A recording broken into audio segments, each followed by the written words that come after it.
Assalamualaikum warahmatullahi wabarakatuh. Waalaikumsalam warahmatullahi wabarakatuh. Nah, selamat pagi anak-anak. Hai Bu.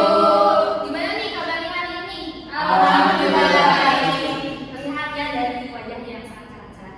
Nah, untuk memulai pembelajaran kali ini, silakan kepada Pak Yan kita untuk memimpin doa terlebih dahulu. Baik, untuk memulai pembelajaran di pagi hari ini, alangkah baiknya kita berdoa dalam hati masing-masing. Berdoa mulai. Berdoa selesai. Baik, terima kasih. Nah, untuk selanjutnya nih, silakan untuk bisa berdiri terlebih dahulu. Kita akan menyanyikan lagu Indonesia Bersatu. Silakan.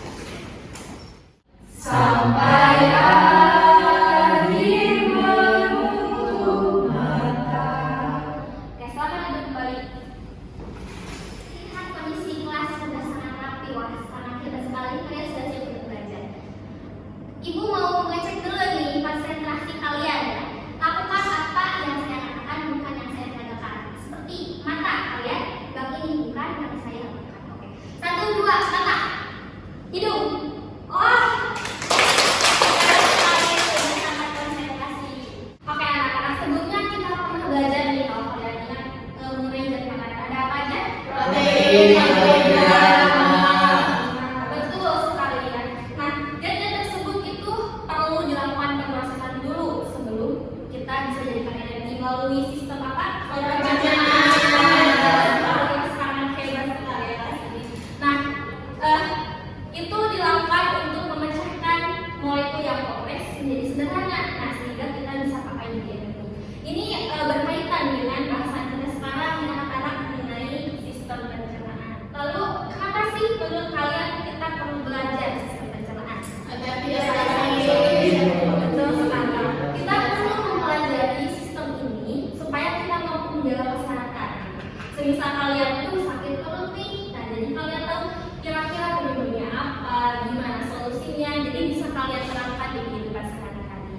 Nah, untuk selanjutnya kita mengetahui dulu nih apa sih tujuan pembelajarannya, yaitu peserta didik mampu menganalisis keterkaitan struktur dan fungsi sistem pencernaan manusia secara tepat melalui kajian literatur, dan juga peserta didik mampu menjelaskan kelainan atau gangguan yang muncul pada sistem pencernaan manusia secara tepat melalui kajian literatur dan diskusi. Ibu punya video nih untuk kalian, silakan untuk perhatikan dan catat hal yang sekiranya penting. Siap? Siap, Bu.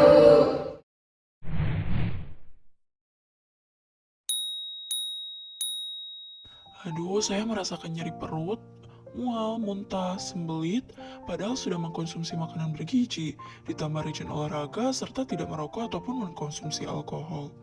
Kira-kira kenapa ya? Nah, menurut kalian, apa sih solusi dari keluhan dalam video tersebut?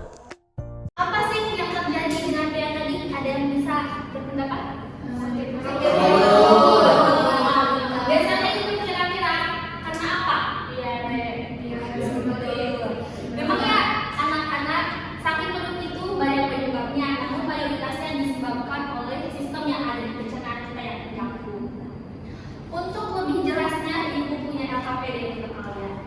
Tapi sebelumnya silahkan untuk bersama kelompoknya terlebih dahulu yang sudah saya bagikan di rumah. Sudah siap, teman? Siap, Bu. Oke. Ini silakan. Ini. Sebelum mengerjakan, tolong perhatikan terlebih dahulu ya instruksi dari saya. Ini untuk kelompok kalian, silakan. Nah, jadi gini anak-anak. Nah, kalian itu perlu melakukan kerjasama diskusi dengan kelompoknya untuk menjawab pertanyaan nomor 1 sampai 2. Untuk modelnya, kalau kelompok Anis itu kalian bisa menyusun gitu persoalan pencernaan sehingga bisa benar. Gitu. Lalu untuk kelompok Putri gitu, kalian bisa menonton video lalu jawab pertanyaan. Dan kelompok ini kalian bisa amati struktur dari yang ada di laptop yang sudah disediakan. Oke anak-anak, silakan kerjakan yang sungguh-sungguh karena ibu akan menilai kalian selama pembelajaran. Bagaimana kelompok Putri, apakah videonya sudah tamat? Belum Bu, ibu ini sedang ditonton. Berarti bisa dipahami ya?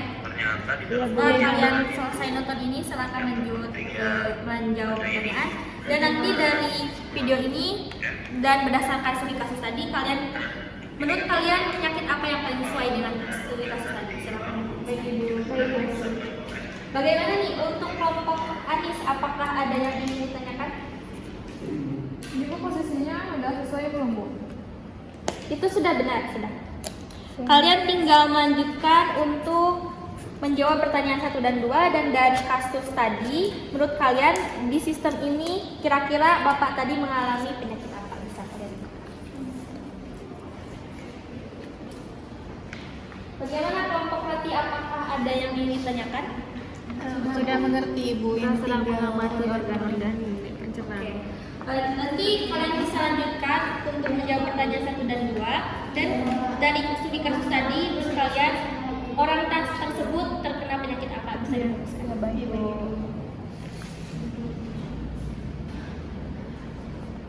Oke, Ibu catat dan lihat kalian ternyata semua kelompok ini sudah sungguh-sungguh ya. Saya akan menunjuk satu kelompok, silakan kelompok Minta untuk presentasi ke depan. Silakan. Baik, Ibu. Baik, di sini kami akan mempresentasikan hasil diskusi dari kelompok kami, yaitu struktur dan fungsi organ pencernaan manusia. Nah, untuk yang pertama di sini ada mulut. Untuk strukturnya sendiri terdiri dari bibir, lidah, gigi, dan rahang. Untuk fungsinya sendiri yaitu tempat dimulainya proses pencernaan, terjadi pencernaan mekanik dan kimiawi. Nah, dan untuk yang kedua ada kerongkongan atau esofagus, yang dimana untuk strukturnya sendiri yaitu ada saluran berotot yang menghubungkan mulut dengan lambung. Untuk fungsinya sendiri yaitu untuk menggerakkan makanan dari mulut ke lambung melalui gerakan peristaltik. Nah, dan untuk yang ketiga di sini ada lambung. Strukturnya organ berbentuk kantung yang mengandung asam lambung dan enzim pencernaan. Fungsinya sendiri yaitu untuk mencerna makanan dengan asam lambung yang kuat dan enzim seperti pepsin untuk mengurai protein. Nah, untuk yang keempat di sini ada usus alus, yang dimana duodenum, jejunum, ileum. Nah, strukturnya sendiri yaitu tubuh panjang yang terdiri dari 3 bagian berbeda. Nah, untuk fungsinya sendiri di sini ada pencernaan dan penyerapan nutrisi utama. Nah, ada untuk yang kelima di sini ada pankreas. Nah, pankreas sendiri untuk strukturnya organ kelenjar yang terletak di belakang lambung. Nah, untuk fungsinya sendiri yaitu menghasilkan enzim pencernaan dan hormon seperti insulin. Dan untuk yang keenam di sini ada hati. Nah, strukturnya sendiri yaitu organ terbesar dalam tubuh manusia. Fungsinya sebagai produksi empedu dan penyimpanan nutrisi, penguraian zat beracun dan metabolisme berbagai senyawa penting. Untuk yang ketujuh di sini ada usus besar atau kolon, dan strukturnya sendiri yaitu organ yang lebih lebar daripada usus halus dan terdiri dari beberapa bagian. Dan untuk fungsinya sendiri di sini ada usus besar menyerap air dan elektrolit dari sisa makanan yang tidak dicerna. Dan untuk yang kedelapan yaitu ada anus, dan di mana struktur anus sendiri yaitu ada pintu keluar dari sistem pencernaan. Untuk fungsinya yaitu mengontrol pengeluaran tinja dari tubuh. Nah, dan untuk gangguannya sendiri yang bisa terjadi mungkin dari saudara Anis yang akan bisa. Baik, menurut hasil diskusi kelompok kami, gangguannya itu yang pertama ada mah disebabkan oleh sekresi HCl berlebih. Yang kedua itu ada diare disebabkan oleh infeksi kolon oleh bakteri. Yang ketiga ada disentri disebabkan oleh bakteri atau protozoa sehingga feses berdarah. Dan yang keempat ada gastritis yaitu radang di salah satu dinding lambung dan usus. Yang kelima ada pankreasitis yaitu radang pankreas akibat batu empedu. Nah, jadi menurut kelompok kami dari kasus tersebut bisa jadi orang tersebut itu memakan makanan pedas atau asam yang berlebih, atau juga waktu makanannya yang berat, sehingga jika dilihat dari gejalanya bisa jadi orang tersebut itu terkena MA atau lupus lambung yang merupakan luka pada dinding lambung yang dapat menyebabkan perut sakit, mual, muntah, dan penurunan nafsu makan, stres, infeksi Helicobacter pylori, atau penggunaan obat antiinflamasi non-steroid. Itu dapat menjadi penyebabnya.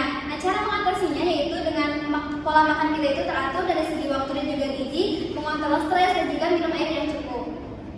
Baik, mungkin presentasi dari kelompok kami cukup sekian. Kurang lebihnya mohon dimaafkan. Assalamualaikum warahmatullahi wabarakatuh. Oke, baik, terima kasih kepada kelompok kita, sangat lengkap sekali ya, luar biasa. Tapi barangkali di kelompok lain ada yang berbeda, silakan. Wah, hebat sekali. Silakan Kiki dulu. Menurut kelompok kami, penyakit tersebut itu diare yang karena di dalamnya itu salah satunya mual, muntah, perut sakit, dan solusinya itu jangan terlalu banyak makan pedas atau asam. Kalau kelompok Putri bagaimana? Dan menurut kelompok kami, dari kasus tersebut, menurut kelompok kami bisa jadi orang tersebut terkena konstipasi bu, karena pada penyakit ini gejalanya juga sama, mual, muntah, nafsu makan berkurang. Nah, solusinya mungkin karena Bapak tadi telah hidup sehat, ada tambahan solusinya yaitu minum air yang cukup dan menghindari menahan BAB. Terima kasih ya, jawabannya sangat variatif sekali dan memang benar. Bisa jadi ada kemungkinan bahwa orang tersebut terkena mah, dan bisa tadi konstipasi kemudian diare. Sedikit menambahkan nih, tadi bahan di mulut nih, ada kelenjar juga nih, kelenjar lidah yang bisa membantu proses pencernaan. Kemudian ada enzim hialin yang akan membantu mencerna karbohidrat. Ini bisa kalian lihat ya, ini di area mulut. Nah, nanti ada kelenjar di sekitar sini. Kemudian yang selanjutnya ada esofagus. Nah, tadi terjadi gerak peristaltik yang merupakan sambungan dari mulut ke lambung ya. Dan di sekitar sini ini area esofagus. Lalu kemudian ini ada lambung nih. Apa itu? Dari kolok-kolok itu dindingnya karena supaya dindingnya tidak terjadi abrasi oleh asam lambung. Nah, selanjutnya ada juga nih tadi hati dan juga pankreas ya. Nah, ini ada organ hati ya. Nah, ini itu merupakan pendorong kelenjar pencernaan yang juga membantu proses pencernaan. Kemudian ada usus. Ini ada ususnya, usus halus, usus besar, di mana usus ini terjadi pencernaan karbohidrat, lemak dan protein. Nah, untuk selanjutnya ada usus besar nih yang dipegang oleh Ayu, itu adalah usus yang berwarna hitam. Itu terjadi proses pembentukan feses, pengaturan air dan pembusukan makanan. Lalu kemudian kita akan membahas mengenai gangguan pencernaan. Sangat banyak sekali ya. Saya menambahkan dari penjelasan kita, ada yang namanya gondongan yang ada di mulut gitu, di sekitar area ini. Nah, terjadi karena radang dermatitis, kemudian ada dispepsia, peritonitis sangat banyak ya, ada gastritis, cirrhosis hati, pankreatitis, appendicitis, selestomia, disfagia, heartburn, luka lambung, sembelit, diare, dysentery, gastroenteritis ya, sangat banyak sekali. Nanti bahannya akan saya bagikan, silakan untuk pelajari lebih lanjut. Selanjutnya saya ingin meminta satu orang untuk memberikan kesimpulan. Silakan diberi nilai ini, nilai tambahan. Boleh, silakan Ayu. Baik Ibu, mungkin kesimpulannya dari saya itu bahwa struktur dari saluran pencernaan ini sangat beragam ya. Kemudian tiap strukturnya itu mempunyai fungsi yang berbeda-beda. Nah, di dalam sistem pencernaan ini juga mempunyai banyak sekali penyakit ya, yang bisa kita contohnya itu sering yang kita alami gitu. Yaitu salah satunya itu adalah mah. Mungkin seperti itu Ibu. Terima kasih. Oke, terima kasih juga Ayu. Dan selanjutnya untuk menetapkan pengetahuan kalian, silakan buka WA kalian. Saya sudah mengirimkan soal evaluasi. Kerjakan dalam waktu 1 menit. Silakan dimulai sekarang. Gimana, sudah selesai anak-anak? Sudah Bu. Selanjutnya Ibu punya penugasan untuk kalian yang dikumpulkan minggu depan ya di classroom, dikerjakan secara berkelompok. Tugasnya adalah bagaimana cara menjaga kesehatan saluran pencernaan kita. Oke, dapat dipahami? Iya, Bu.